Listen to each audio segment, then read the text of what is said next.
My name is Kim Graziani. I serve as the Vice President of Capacity Building for the Center for Community Progress.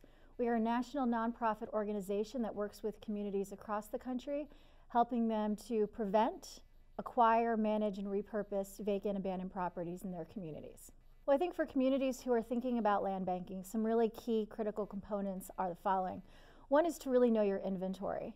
And if the inventory of your property are those that are tax delinquent and or foreclosed, potentially vacant, and particularly a community that knows what their inventory is probably the #1 most important component of any kind of land banking strategy.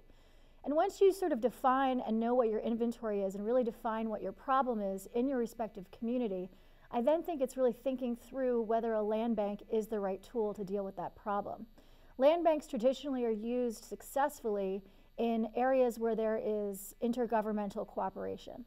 And so the ability to have a land bank actually acquire very nimbly and quickly and inexpensively those properties that are going through a tax foreclosure process is probably the most unique tool of a land bank.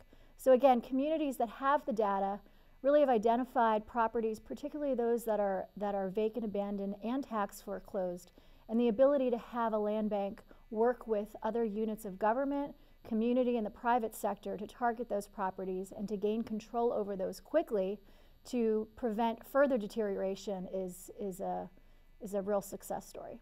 I can't say that I know of any land banks that are completely self-sufficient, because really they're entities that are dealing with properties that no one else wants, which again, that comes at a cost. But I can say that land banks who use a diversity of funding are usually the ones that I would say are most sustainable. And in that sense, that they fully utilize all of the tools available to them from a legislative standpoint. So in the case of Pennsylvania, we have these self-financing mechanisms that are available through the Pennsylvania Land Bank Act. And so those land banks that are able to take advantage of things like a tax recapture. So again, having that buy-in and that agreement from the local taxing bodies that any property a land bank actually puts back on the tax roll, that they are able to collect up to 50% of those real property taxes for up to 5 years, is an incredible tool for how to finance the operations of a land bank. I say there's some also models of land banks who really, once they're in operations and they have the capacity, they're able to take a larger inventory of properties. So not just the properties that have the greatest liabilities and may not have that immediate market value, but also properties that might have some market value. And by the reselling of those properties, they're able to get that revenue. There's several land banks across the country that have really bridged the divide of being creative in terms of maintenance functions, which if you can be creative in how you maintain properties and reduce your costs, your ability to be financially sustainable is incredible.